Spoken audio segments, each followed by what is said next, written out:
Mientras que en algunos sistemas de creencias la vida después de la muerte solo puede ser accedida por medios espirituales, en otros, el inframundo puede ser accedido directamente desde la tierra. Hoy te presentaré 13 lugares reales que la gente ha pensado, y todavía lo hacen, que conducen directamente a las tierras de los muertos. Algunos de ellos tienen que ver con el concepto cristiano del infierno, mientras que otros se suponía que llevarían a otras vidas después de la muerte. Yo soy el documentalista y esto es Las 3 entradas al infierno.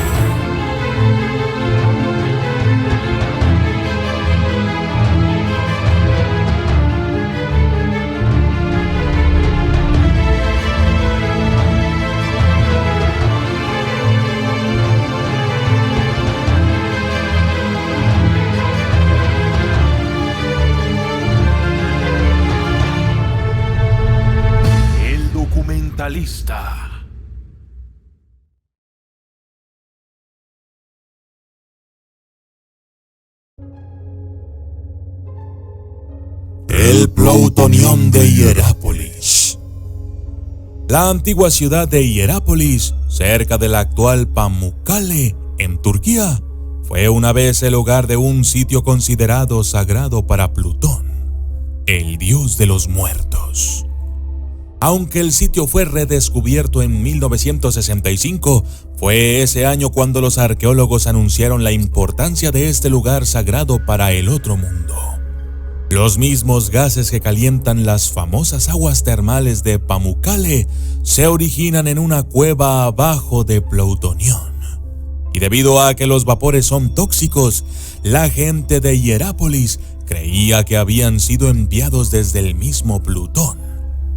Y el sitio fue tratado como una entrada ritual al inframundo.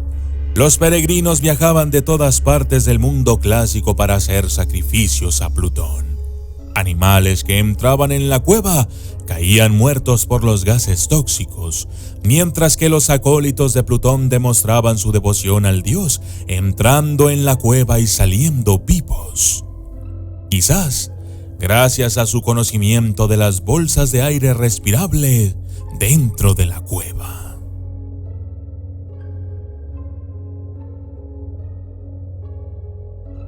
Chengdu, China, la ciudad de los fantasmas.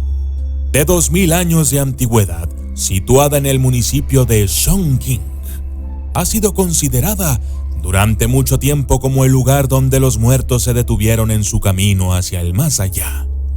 Aunque parece haber adquirido esta reputación de una manera indirecta, la leyenda de la dinastía Han habla de dos funcionarios imperiales, Wang Fangping y Jin Changsheng, que abandonaron la vida de la corte para practicar el taoísmo en Fengdu y se hicieron inmortales. Sus nombres combinados sonaban como Rey del Infierno. Y así, Mingchang, la colina que domina Fengdu, se convirtió en la morada de Tianzi, el Rey del Infierno. La ciudad está llena de templos budistas y taoístas. Se dice que el lugar está lleno de espíritus inmortales que juzgan y atormentan a los muertos. Se dice también que un alma recién muerta debe primero cruzar los puentes del desamparo para que se juzgue su virtud, luego enfrentarse al espejo de la retribución en el paso de la tortura del fantasma y reencarnarse inmediatamente o enfrentarse a una serie de tormentos antes de alcanzar la rueda del renacimiento. Los visitantes vivos pueden llegar a la ciudad en barco y caminar por los puentes, enfrentarse a los demonios que guardan el mundo espiritual, ver a veces horripilantes dioramas de la vida después de la muerte y contemplar la estatua del rey fantasma de 138 metros de altura, la más grande esculpida en una roca. Aunque Fengdu tiene siglos de antigüedad, Algunas de sus estructuras simbólicas fueron creadas recientemente. Por ejemplo, la Torre de la Última Mirada al Hogar. La última vista que los fantasmas verán del mundo viviente fue construida en 1985. El volcán Masaya. Los aborígenes de Masaya, en la Nicaragua actual, no creían que la boca de su caldera fuera la puerta de entrada a la otra vida. Pero existía la tradición local de que el volcán era un dios y que una hechicera vivía dentro de su fosa ardiente. Pero fueron los exploradores españoles quienes llegaron en el siglo XVI y tenían poca familiaridad con los volcanes, quienes asociaron al volcán con la actividad diabólica. En 1529, el mercedario Fray Francisco de Bobadilla arrastró una cruz hasta el volcán, con la esperanza de exorcizar lo que él creía que era la boca del infierno. Y no estaba solo. Fray Toribio Benavente escribió en 1541 que la actividad persistente del volcán debía tener una causa sobrenatural y que debía ser el lugar desde donde los condenados son arrojados por los demonios. Varias figuras religiosas señalaron al volcán como evidencia de horrores que esperarían a los pecadores en el infierno. Sin embargo, no todos los frailes españoles se sentían de la misma manera. Fray Blas del Castillo dirigió la primera expedición española dentro del cráter volcánico en 1538 para buscar oro y plata.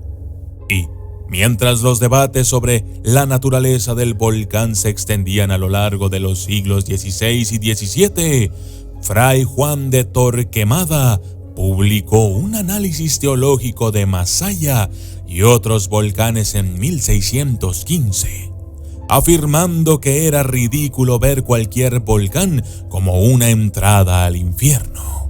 Entre sus argumentos estaba que, puesto que las almas son incorpóreas, el infierno no tiene necesidad de bocas físicas.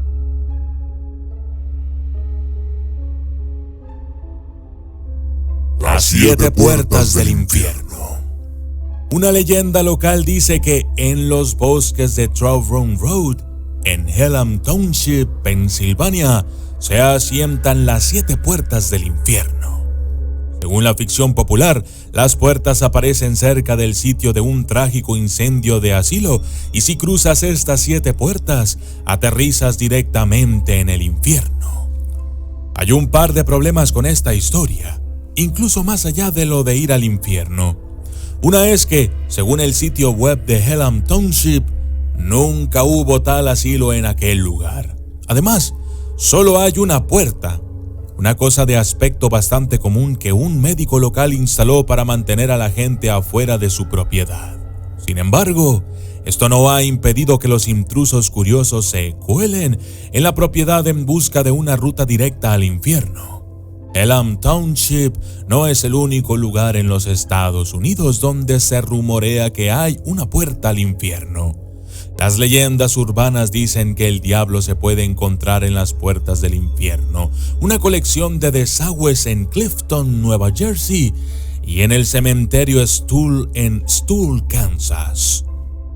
Algunos practicantes de vudú afirman que las 7 puertas de Guinea, que conducen a la otra vida de las tradiciones vudú, se pueden encontrar en varias partes de Nueva Orleans.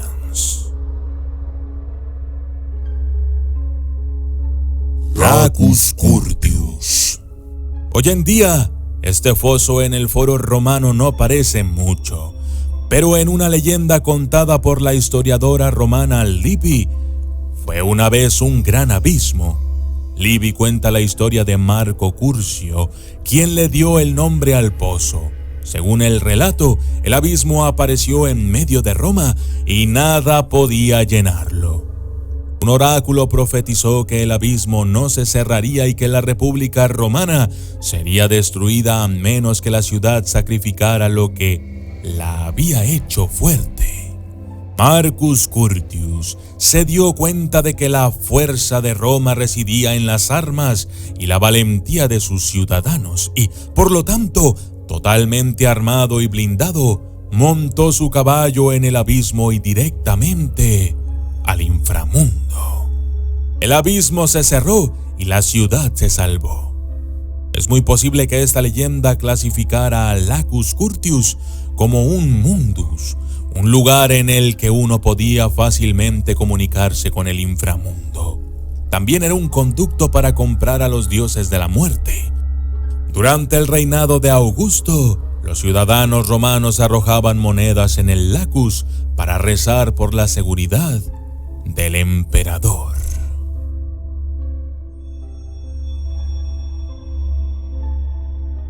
El purgatorio de San Patricio.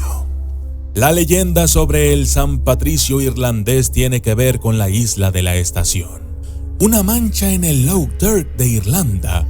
Según la leyenda, después de que Patrick se frustró con sus seguidores dudosos, el Cristo se le apareció y lo guió a una cueva en la isla de la Estación.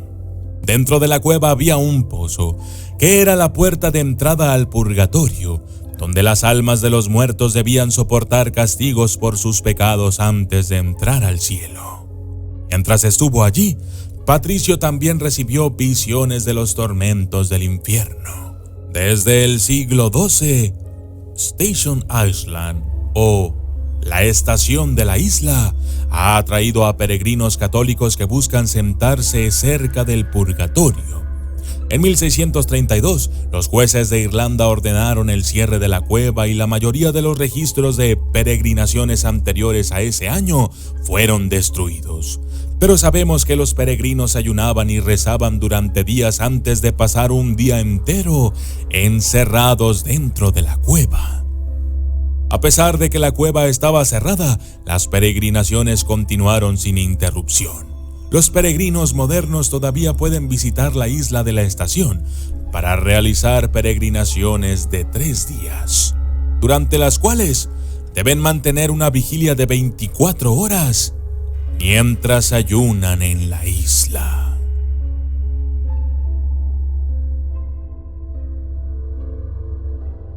Monte Hekla.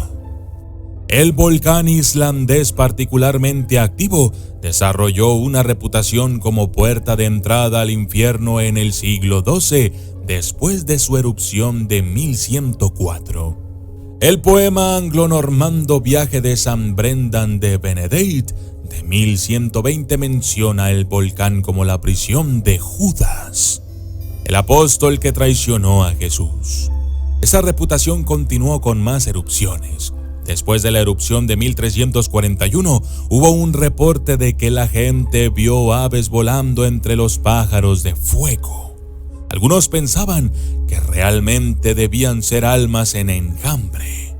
Incluso en tiempos más recientes, Hekla ha mantenido su estatus diabólico, ya que algunas personas supersticiosas han afirmado que es un lugar donde las brujas se encuentran con el diablo.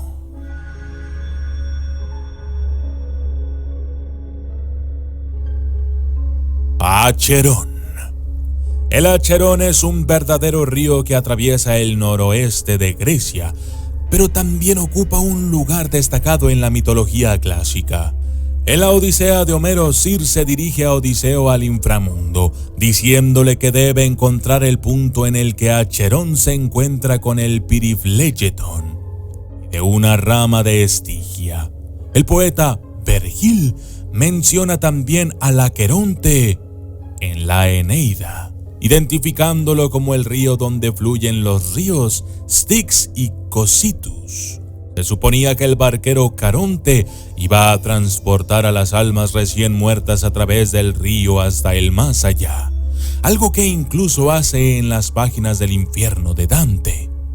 En el poema de Dante, las almas de los no comprometidos, que no eligieron ni el bien ni el mal, encuentran su hogar eterno a las orillas del Aqueronte, no condenados en el infierno, pero castigados para siempre por su indecisión.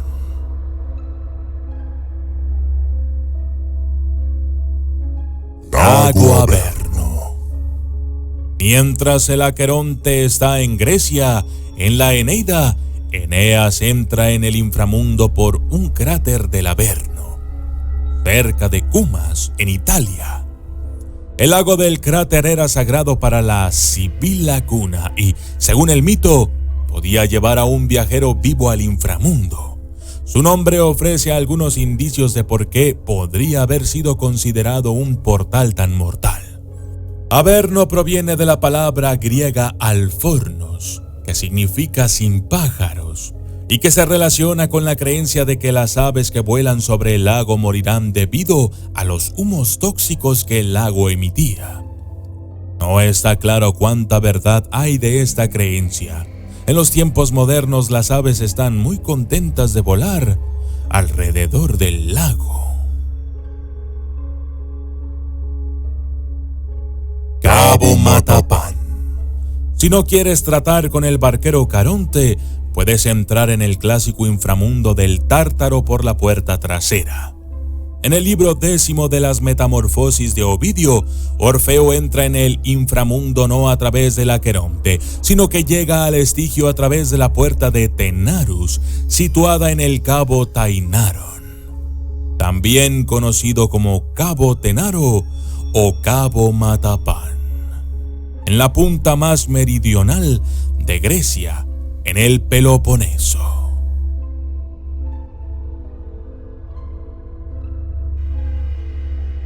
Los cenotes mayas. Los mayas ciertamente tenían algunas de las entradas más pintorescas al inframundo. Estos cursos de aguas subterráneos naturales ubicados en México y América Central se creía que eran el hogar del dios de la lluvia Chaac y los portales del Xibalba. Las cuevas eran a menudo vistas como puertas de entrada a la vida después de la muerte en la cosmovisión maya, pasadizos literales entre el mundo viviente de arriba y el reino de abajo. Los arqueólogos han encontrado templos mayas y restos humanos en los cenotes de la península de Yucatán, un posible sitio legendario del Xibalba, mientras que otras tradiciones ponen entradas en Cobán, Guatemala o Actuntunixilmugnal en Belice. Hoy en día, los cenotes son vistos más como destinos turísticos que como entradas al mítico lugar del miedo.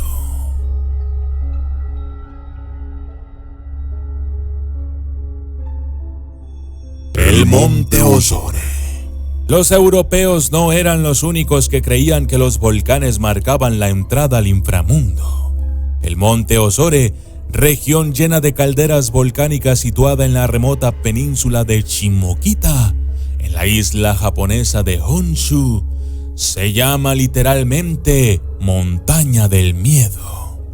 Y con su paisaje árido y gris, sus aguas burbujeantes y su persistente olor a azufre, es fácil ver cómo se ganó su macabra reputación. Al igual que el Acheron y el Styx, dice que el río Sansu, que atraviesa la región, es un punto que las almas deben cruzar para pasar a la vida después de la muerte.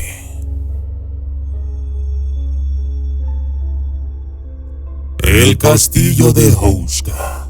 Según el folclore, el castillo de Houska, situado en Blatce, al norte de Praga, en la República Checa, está construido sobre un agujero sin fondo que conduce al infierno.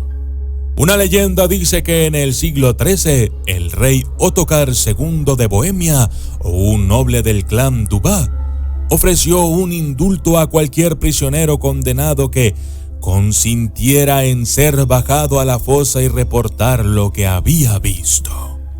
El primer prisionero duró solo unos segundos antes de empezar a gritar. Cuando fue levantado, contó la historia. Su cabello se había vuelto blanco y parecía que había cumplido 30 años, y balbuceaba incoherentemente sobre criaturas medio humanas que aleteaban en la oscuridad con alas grotescas. El castillo fue construido probablemente por orden de Ottokar II, sobre este supuesto agujero infernal sin fortificaciones adecuadas, y una fuente de agua o cocinas. El mito afirma que esto se debió a que el castillo no era para la habitación humana, sino para capturar demonios. Se suponía que la capilla era una porción real de la fortaleza, erigida directamente sobre la puerta del infierno. Sin embargo, la fortaleza fue utilizada como edificio administrativo. Ha sido utilizada como residencia aristocrática en varios momentos de su historia y fue renovada y ampliada durante el Renacimiento. Los actuales propietarios del castillo comercian con la reputación infernal del edificio, convirtiéndolo en una atracción turística espeluznante. Yo soy el documentalista y esto fue Las 3 entradas al infierno. Gracias y hasta la próxima.